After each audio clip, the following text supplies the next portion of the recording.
విఎస్9 media ప్రేక్షకులకు నమస్కారం. దక్షిణ అయోధ్యగా బాసిల్లుతున్న భద్రాద్రి దివ్యక్షేత్రం శ్రీ సీతారామచంద్ర స్వామి వారి సన్నిధి విశ్వవ్యాప్తంగా ప్రాచుర్యంలో ఉంది. ఆధ్యాత్మిక కేంద్రంగానే కాకుండా గోదావరి తీరంలో కొలువైన పుణ్యక్షేత్రం కావడంతో అటు పర్యాటక కేంద్రంగా కూడా భద్రాద్రి కొత్తగూడెం జిల్లా భద్రాచలానికి ప్రాముఖ్యత సంతరించుకుంది. అందున శ్రీరామచంద్రుడు సీతాలక్ష్మణ సమేతుడై భద్రాచల పరిసర ప్రాంతాలలో పర్యటించాడని, ఆ నేపథ్యంలోనే భద్రాచలంలో భద్రుని శిరస్సుపై స్వయంభుగా కొలువయ్యాడన్న పురాణ ఇతిహాసంతో నిత్యం వేలాదిగా వివిధ రాష్ట్రాల నుండి, వివిధ దేశాల నుండి రామయ్య దర్శనానికి రావడం జరుగుతుంది. అందులో భాగంగా ప్రసిద్ధ ఆలయాలకు, పర్యాటక కేంద్రాలకు కేంద్ర ప్రభుత్వ అభివృద్ధి కోసం అందించే ప్రసాద్ పథకం కింద భద్రాచలానికి 96 కోట్ల రూపాయల నిధులు ప్రతిపాదనలో ఉండగా, భారత రాష్ట్రపతి ద్రౌపది ముర్ము భద్రాచలంలో 42 కోట్ల రూపాయలకు అభివృద్ధి పనులకు గతంలో శంకుస్థాపన చేశారు. ఈ నేపథ్యంలో భద్రాద్రి రామయ్య ఇలాకాలో ఇక నుంచి బ్యాటరీ వాహనాలు సందడి చేస్తున్నాయి. దేశంలో వివిధ పుణ్యక్షేత్రాల అభివృద్ధికి కేంద్రం ప్రవేశపెట్టిన ప్రసాద్ పథకంలో రామాలయం ఒకటి. ఇప్పటికే రూ. 42 కోట్లతో భవన నిర్మాణ పనులు మొదలయ్యాయి. ఈ పథకంలో భాగంగా బ్యాటరీతో నడిచే వాహనాలను రెండింటిని ఇక్కడికి మంగళవారం రప్పించి రామాలయం వద్ద ట్రయల్ రన్ వేశారు. 2-3 గంటల పాటు ఛార్జ్ చేస్తే రోజంతా పనిచేసేలా ఉపయోగపడుతుంటే ఈ వాహనాలు భద్రాచల దివ్యక్షేత్రంలో తెలంగాణ టూరిజం ఆధ్వర్యంలో వీటిని ఉంచడం జరుగుతుంది. టూరిజంలో బస చేసే భక్తులకు, యాత్రికులకు భద్రాచలంలోని శ్రీ సీతారామచంద్ర స్వామి ఆలయం, ఇతర ఆలయాలు, గోదావరి తీర పరిసర ప్రాంతాలు తిలకించే విధంగా వీటిని ఉపయోగించనున్నారు.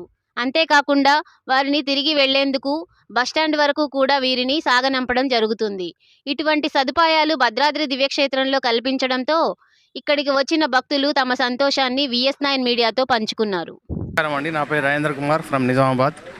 హరిత హోటల్ నుండి సెంట్రల్ గవర్నమెంట్ ప్రవేశపెట్టిన ఈ స్కీము చాలా ఉపయోగకరంగా ఉంది. ముఖ్యంగా పెద్దవారికి, వయసు మీద వాళ్ళకి వాళ్ళ లగేజ్ పట్టుకొని టెంపుల్కి రావడానికి కానీ, ఇట్లా భద్రాచలంలో సరౌండింగ్స్ చూడడానికి కానీ ఈ ప్రవేశపెట్టిన ఈ స్కీమ్ చాలా బాగుందండి. నా పేరు మానస అండి. నేను నిజామాబాద్ నుండి వచ్చాను. మేము హరిత హోటల్లో స్టే చేసాము. వాళ్ళు మాకు వెహికల్ని ప్రొవైడ్ చేశారండి. చాలా బాగుంది. ఏజ్డ్ పర్సన్స్కి, నడవలేని వాళ్ళకి ఇది చాలా అనుకూలంగా ఉందండి. చాలా హ్యాపీగా అనిపించిందండి. ఈ ప్రభుత్వం ఇలాంటి సదుపాయాన్ని కల్పించినందుకు చాలా సంతోషంగా ఉందండి. Thank you.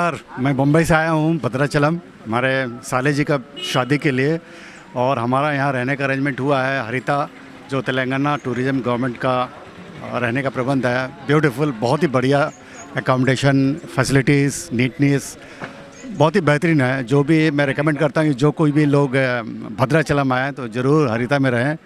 Superb, excellent. और यहाँ पर मंदिर का दर्शन कीजिए, लड्डू बढ़िया मिलता है, उसका उपयोग कर सकते हैं। और तेलंगाना गवर्नमेंट की तरफ से एक बड़ा अच्छा बग्गी का भी अरेंजमेंट है, जो उन लोग 15 मिनट 20 मिनट में बढ़िया पूरा आपका भद्राचलम मंदिर तक का दर्शन कराते हैं।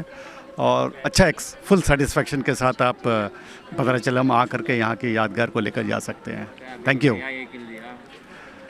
और तेलंगाना टूरिज़्म में ये बिल्कुल नया व्हीकल है, जिसको अपना बग्गी कहते हैं, गोल्फ कोर्ट जिसको दूसरी भाषा में बोलते हैं। बहुत ही बढ़िया रहता है।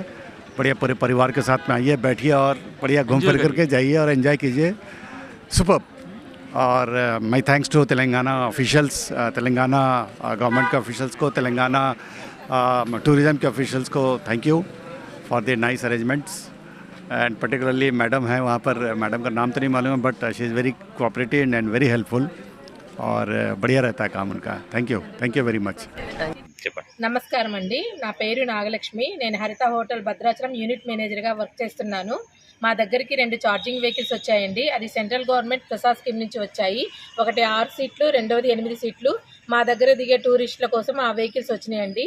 వాటిని మేము టెంపుల్కి, బస్ స్టాండ్లకి, సీనియర్ సిటిజన్స్ కోసం, హ్యాండిక్యాప్డ్ వాళ్ళ కోసం వాడుచున్నాము. ఎవరైనా సరే టూరిస్టులు వీటిని ఉపయోగించుకోవాల్సిందిగా కోరుచున్నాము. మిస్ గోవిందరావు చేసెట్టి.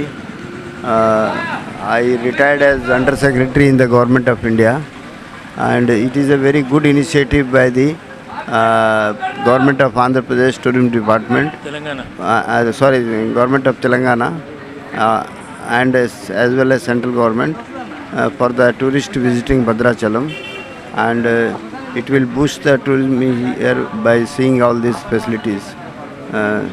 Thank you.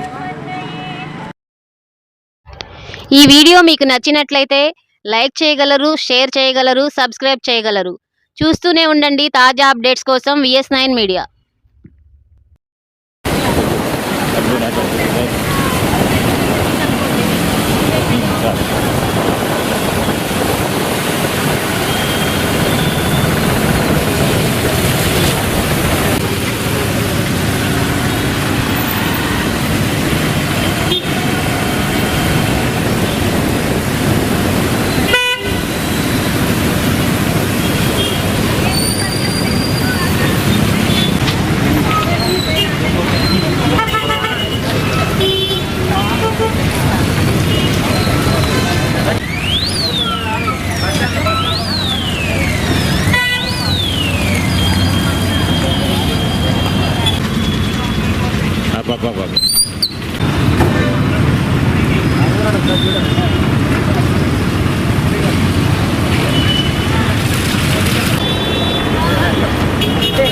అంటే ఉంటుంది